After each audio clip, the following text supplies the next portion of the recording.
والصلاة والسلام على من لا نبي بعده أما بعد أعوذ بالله من الشيطان الرجيم بسم الله الرحمن الرحيم وما آتاكم الرسول فخذوه وما نهاكم عنه فانتهوا وقال النبي صلى الله عليه وسلم أدبني ربي فأحسن تأديبي صدق اللہ العظیم۔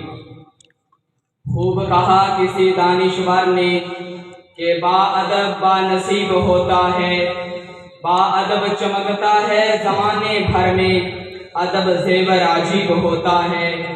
ادب کی دولت سے جو محروم رہا وہ زمانے بھر کا غریب ہوتا ہے۔ عاشق جاتا ہے سر کے بل چاہے کوچائے رکیب ہوتا ہے۔ اسلم بے ادب اور اساتذہ کا نہ کبھی ہرگز خطیب ہوتا ہے۔ میرے واجب الاحترام حضرات اساتذہ کرام، مشائخ اعظام، میری آج کی گزارشات کا عنوان انتہائی نازک، حساس اور عظیم الشان ہے کہ با ادب با نصیب۔ با ادب نصیبے کا حامل ہے، با ادب ہی با مراد ہوتا ہے۔ ادب ہر کامیابی کی بنیاد ہے۔ ادب دبستان علم کی کلی ہے۔ علم اگر پھول ہے تو ادب اس کی خوشبو ہے۔ علم اگر زیور ہے تو ادب اس کی تبانی ہے۔ علم اگر خزانہ ہے تو ادب اس کا محافظ۔ ادب انسانیت کا زیور بلکہ اس کی پہچان ہے۔ ادب معرفت و وجدان کی پہچان ہے۔ اس کارخانہ قدرت میں جس کسی کو بلندی ملی، جس کسی کو عظمت ملی، اس کی بلندی کا راز، اس کی عظمت کی بنیادی اکائی اسی ادب سے وابستہ ہے۔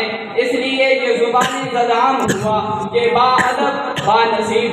ادب کی ضرورت شعبہ زندگی کے ہر موڑ پر پڑتی ہے۔ حیات مستعار کے لمحہ لمحہ میں ادب ملحوظ خاطر ضروری ہے، خصوصاً اس علم کاروان علوم نبوت حاملین علوم ربانی ادب سے کسی طرح مستثنیٰ نہیں ہو سکتے۔ ادب سے کنارہ کشی علم سے کنارہ کشی کے مترادف ہوگا۔ ادب سے روگردانی علم کی محرومی کا سبب ہو سکتی ہے۔ ادب سے تہی دامن اپنے دامن میں علم کے موتی آنے کی توقع نہ رکھے۔ ادب سے تہی دست ہو کر علم سے سینہ بھرنے کی آرزو عبث ہے۔ ادب سے منہ موڑ کر علم کی روشنی سے منور ہونا دیوانے کا خواب ہے۔ علم کی دنیا میں ان لوگوں کے نام ہائے نامی اور اسماء گرامی تاریخ نے اپنے دامن میں سموئے اور ایسے سموئے کہ ہمیشہ کے لیے امر ہو کر رہ گئے۔ یونان کے لائسم ہو یا مغرب کے تہذیب کے بانی، اسکندریہ کی رستگاہیں ہوں یا بغداد کی درسگاہیں، عباسیہ کی حکومت ہو یا ہندوستان میں مغلیہ سلطنت کے فرمانروا، ہر ایک کی سلطنت کا راز، ہر ایک کی علمی دانش کا بھید ادب میں مضمر ہے۔ میں مزید تاریخ کے صفحات آپ کے سامنے کھولنا چاہتا ہوں۔ میں اسلامی صفحہ ہستی کی تصویر آپ کے سامنے لانا چاہتا ہوں۔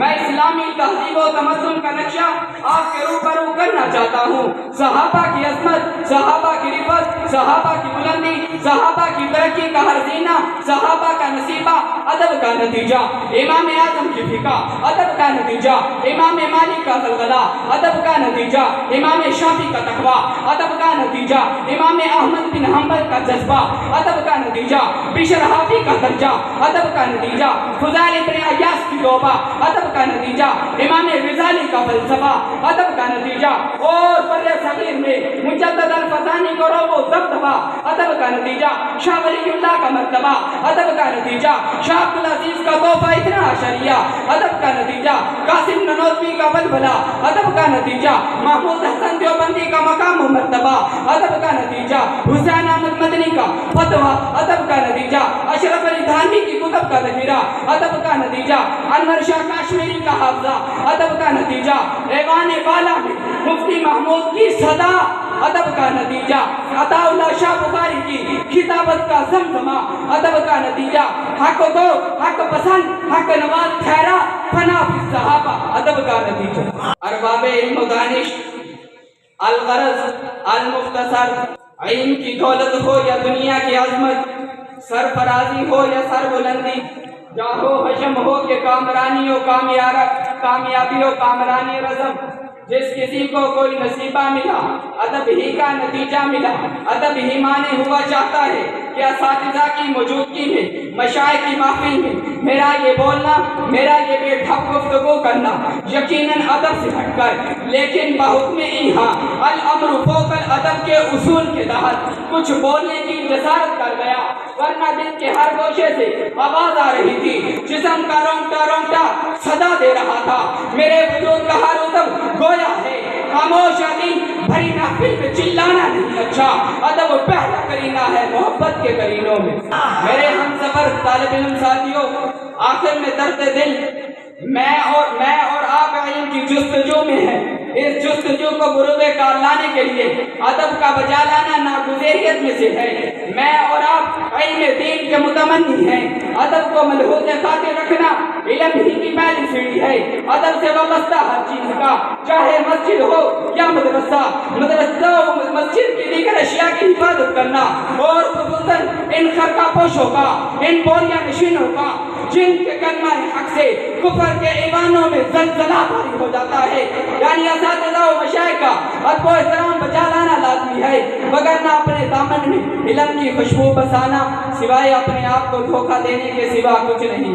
نہ دولت سے، نہ دنیا سے، نہ سر سے پیدا، علم ہوتا ہے مشائخ کی نظر سے پیدا۔ وما علینا الا البلاغ۔